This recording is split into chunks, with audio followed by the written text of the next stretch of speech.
नमस्कार दर्शक बंधु आपण समस्त को मो चैनल को पुणी थे स्वागत करुच्ची।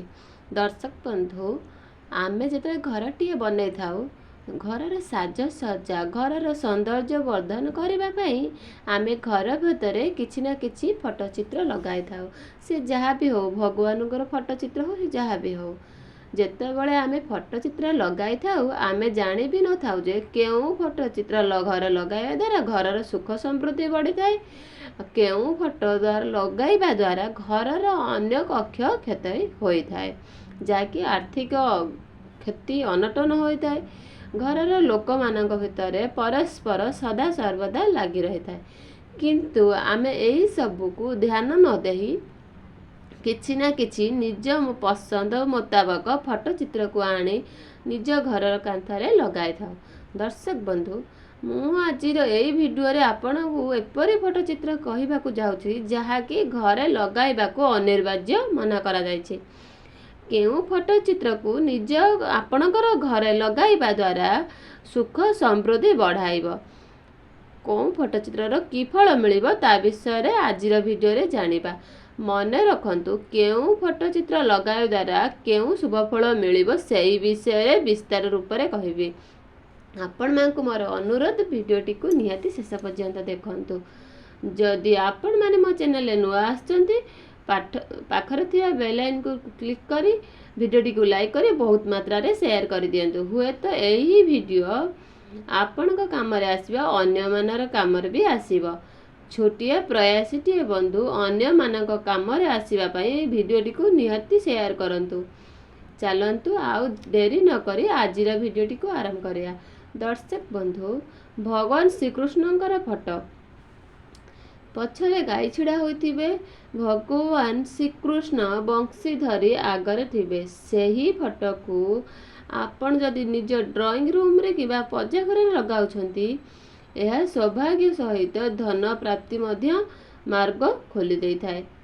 माता यशोदा सह प्रभु बालकृष्ण जेतेबेले भगवान बाल्य समय फटो यशोदा और श्रीकृष्ण फटो गर्भवती महिला कक्ष लगा जाए तांको शिशुंकर एवं तांको माँ कर भल प्रेम संपर्क भल रुहे। आपणकर निज घर जदि छोट होची आपण माने निज घरे ए फटोटी को निश्चित लगांतु। एबे जानिबा राजहंस। राजहंस जदि पानी रे पहरुथुवा राजहंस एही फटो चित्र को गेस्ट रूम बोली करथिबे। गोटिए रूम रे आपण सोइथिबे आउटे रूम रे आपणकर आसुथिबा अतिथि माननकु शयन पई रखा हैथिबो।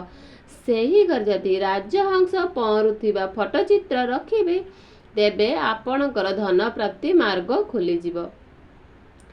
सुंदर सुंदर फूलर फटो आपण कोनोसी आर्टिफिशियल फ्लावर मध्य लगाई दियंती।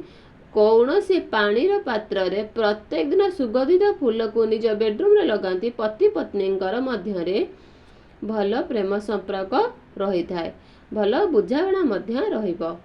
किछि व्यक्ति विशेष निज घरे नेचुरल फटर लगांती जहाँकि झरणा पानी बोहुतो पानी बोही जाउथबार फटो वर्षा हबार फटो एही सब रखंतु नाही।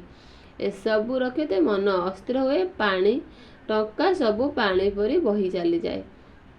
निज घर परिवार मनकर पूरा फटो जहाँकि आपणक घरर जेतिकी मेंबर अछंती से समस्तिंकर फटो जदि निज घरर दक्षिण किंबा पश्चिम दिगरे लगांतु देखिए भगवान शिव शंकर नटराजंकर फटो।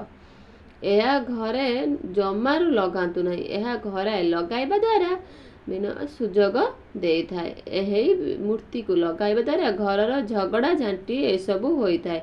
एही सब फटो को निज घरे लगांतु नहीं। माँ सरस्वतींकर फटो जदि माँ सरस्वतींकर फटो लगाइबा को चाहुचंती यह उत्तर दिगरे लगांतु। माँ को दयारे आपणकर प्रत्येक छुआगर फटो विद्या क्षेत्र निश्चित उन्नति हेबो। माँ पाठ पढ़ारे मना लगांती। एही फटो को आपण निज घरर उत्तर दिगरे निश्चित लगांतु। भगवान विष्णु ଯେ କି ଅମୃତ କଳସ ଧରିଥିବେ, ଚତୁର୍ଭୁଜ ହାତରେ ଠିଆ ହୋଇଥିବେ, ଅମୃତ କଳସ ବି ଧରିଥିବେ। ଏହି ଫଟୋକୁ ଆପଣ ଯଦି ନିଜ ଘରେ ପୂଜା କରି ରଖୁଛନ୍ତି, ଏହା ସୁଖ ସମୃଦ୍ଧି ସହିତ ଧନର ଆଗମନ ହେବାର ରାସ୍ତାକୁ ଖୋଲି ଦେଇଥାଏ। କାନ୍ଦୁଥିବା ଛୋଟ ଛୁଆଙ୍କର ଫଟୋ, ଆପଣଙ୍କର ନିଜ ଛୁଆ ବି ଯଦି କାନ୍ଦୁଥିବା ଫଟୋ ଯଦି ନିଜ ଘରେ ଲଗାନ୍ତୁ ନାହିଁ। ଏହା ଲଗାଇବା ଦ୍ୱାରା ଘରର ଅନେକ ପ୍ରକାର ମାନସିକ ଦୁଶ୍ଚିନ୍ତା ଦେଖା ଦେଇଥାଏ। ରାଧାକୃଷ୍ଣଙ୍କର ଫଟୋ, ଯଦି ପତି ପତ୍ନୀଙ୍କର ଫଟୋ ନିଜର ଶୟନ କକ୍ଷରେ ଲଗାନ୍ତି, ପତି ପତ୍ନୀଙ୍କ ଭିତରେ ଯାହା ବି ଦୁଶ୍ଚିନ୍ତା ଥିବ, ଯାହାକି ମାନସିକ ଅଶାନ୍ତି ଥିବ, ସେସବୁ ଦୂର ହୋଇଯିବ। ରାଧାକୃଷ୍ଣଙ୍କ ପରି ତାଙ୍କ ପ୍ରେମ ମଧ୍ୟ ନିବିଡ଼ ହୋଇ ରହିବ। ମାତା ଲକ୍ଷ୍ମୀଙ୍କର ଛିଡ଼ା ହୋଇଥିବା ଫଟୋ, ବହୁତ ବ୍ୟକ୍ତି ଏହି ଫଟୋକୁ ନିଜ ଘରେ ଲଗାଇ ଦିଅନ୍ତି। ଦର୍ଶକ ବନ୍ଧୁ, ଜାଣି ରଖନ୍ତୁ ଯେ ମାତା ଲକ୍ଷ୍ମୀଙ୍କର ଫଟୋ ବସିଥିବାର ରଖିବେ ଏବଂ ଯେପରି ମାଙ୍କ ହସ୍ତରୁ ଧନ ବାହାରୁଥିବ ଏପରି ତ ନିଶ୍ଚିତ ଦେଖିଥିବେ। ମାଙ୍କ ହାତରୁ ଯେକୌଣସି ଧନ ଆଗମନ ହେଉଥିବ, ମାତା ସଦା ସର୍ବଦା ବସିକରି ପଦ୍ମ ଫୁଲରେ ଥିବେ। ଏପରି ବିରାଜମାନ ପଦକୁ ନିଜ ଘରେ ରଖିବା ଦ୍ୱାରା ଆର୍ଥିକ ସମୃଦ୍ଧି ବଢ଼ିଥାଏ। ମାତା ଅନ୍ନପୂର୍ଣ୍ଣା ମହାଦେବଙ୍କର ଫଟୋ, ଦର୍ଶକ ବନ୍ଧୁ, ମା ଅନ୍ନପୂର୍ଣ୍ଣାଙ୍କର ନିଜ ରୋଷେଇ ଘରେ ଲଗାଇବେ, ଆପଣଙ୍କ ଘରେ କେବେ ଅନ୍ନର ଅଭାବ ରହିବ ନାହିଁ। ମନେ ରଖନ୍ତୁ, ଏହି ଅନ୍ନପୂର୍ଣ୍ଣାଙ୍କର ଫଟୋ, ମାତା ଅନ୍ନପୂର୍ଣ୍ଣାଙ୍କର ଫଟୋ ନିଜ ରୋଷେଇ ଘରେ ସେତେବେଳେ ଲଗାଇ ପାରିବେ ଯେତେବେଳେ ଆପଣ ରୋଷେଇ ଘରେ ସାତ୍ତ୍ୱିକ ଭୋଜନ ପ୍ରସ୍ତୁତ କରୁଥିବେ। ଆପଣଙ୍କ ରୋଷେଇ ଘରେ ଭୁଲେ ମଧ୍ୟ ତାମସିକ ଭୋଜନ ପ୍ରସ୍ତୁତ କରିକି ମା ଅନ୍ନପୂର୍ଣ୍ଣା ଫଟୋକୁ ରଖନ୍ତୁ ନାହିଁ। ତାପରେ ଲକ୍ ବାସର ଫଟୋ, ଦୁଇଟି ପକ୍ଷୀ, ଏପରି ଫଟୋ ଚିତ୍ରକୁ ନିଜ ଶୟନ କକ୍ଷରେ ଦାମ୍ପତ୍ୟ ଜୀବନ ଲଗାଇବାକୁ ବହୁତ ଭଲ ମନେ କରନ୍ତି। ଏହା ଲଗାଇବା କରିବା ମଧ୍ୟ ଆପଣଙ୍କ ଘରର ସୁଖ ସମୃଦ୍ଧି ବଢ଼ିଥାଏ। ତାଜମହଲକୁ ସମସ୍ତେ ଭଲ ପାଆନ୍ତି। ତାଜମହଲକୁ ନିଜ ଘରେ ଲଗାଇ କୌଣସି ଏକ ମୂର୍ତ୍ତିକୁ ମଧ୍ୟ ଲଗାଇ ନିଜ ଘରର ସୌନ୍ଦର୍ଯ୍ୟକୁ ବର୍ଦ୍ଧନ ପାଇଁ ଲୋକମାନେ ଏହାକୁ ସ୍ଥାପିତ କରିଥାନ୍ତି। କିନ୍ତୁ ଏହା ହେଉଛି ଗୋଟିଏ କବର। କବର ଆମେ କାହାକୁ କହିବା? ମରିଯାଇଥିବା ବ୍ୟକ୍ତିଙ୍କ ପାଇଁ ଆମ ହିନ୍ଦୁ ଧର୍ମରେ ସଂସ୍କାର ନୀତି ଅଛି, ମୃତ ବ୍ୟକ୍ତିଙ୍କର ସଂସ୍କାର। କିନ୍ତୁ ଅନ୍ୟମାନେ, ମୁସଲମାନେ, ଖ୍ରୀଷ୍ଟିଆନମାନେ ଦାହ କରିନଥାନ୍ତି, ଏମାନେ କବର ଦେଇଥାନ୍ତି। ସେଇ ତାଜମହଲ ହେଉଛି କବର। ଏହାକୁ ନିଜ ଘରେ ଲଗାଇବା ଦ୍ୱାରା ନିଜ ଘରେ ଅଶୁଭ ମନାଯାଇଥାଏ। ଏହାକୁ ଲଗାଇବା ଦ୍ୱାରା ପ୍ରେମ ସମ୍ପର୍କ ବଢ଼ିଥାଏ ନାହିଁ। ଦର୍ଶକ ବନ୍ଧୁ, ଆମ ସନାତନ ଧର୍ମରେ ଏହାକୁ ଅଶୁଭ ବୋଲି କୁହାଯାଇଥାଏ।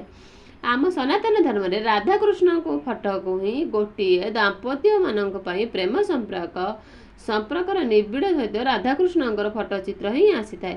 ଏହା ଆମ ଜୀବନର ଗୋଟେ ନେଗେଟିଭ୍ ଏନର୍ଜିରୁ ବାହାର କରି ପଜିଟିଭ୍ ଏନର୍ଜିକୁ ଆମ ଜୀବନରେ ଭରି ଦେଇଥାଏ। ଦର୍ଶକ ବନ୍ଧୁ, ଆଉ ଗୋଟେ କଥା କହୁଛି, 7ଟି ଘୋଡ଼ାର ଚିତ୍ର। 7ଟି ଘୋଡ଼ାର ଚିତ୍ର ସମସ୍ତେ ଲଗାଇବାକୁ ଉଚିତ ମନା କରାଯାଏ। ଏହା ବେପାର କ୍ଷେତ୍ରରେ ବହୁତ ଆଗକୁ ବଢ଼ାଇଥାଏ। ଏହାକୁ ସଦା ସର୍ବଦା ଅଫିସରେ ଲଗାଉଛନ୍ତି, ପୂର୍ବ ଦିଗରେ ହିଁ ଲଗାଅ।